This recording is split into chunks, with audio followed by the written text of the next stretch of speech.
భాష తీయదనం తెలుగు జాతి గొప్పతనం తెలుసుకున్న వాళ్ళకి తెలుగే ఒక మూలధనం.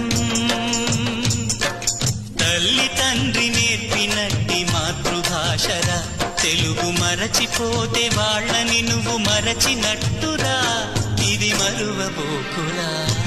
తెలుగు భాష తీయదనం తెలుగు జాతి గొప్పతనం తెలుసుకున్న వాళ్ళకి తెలుగే ఒక మూలధనం.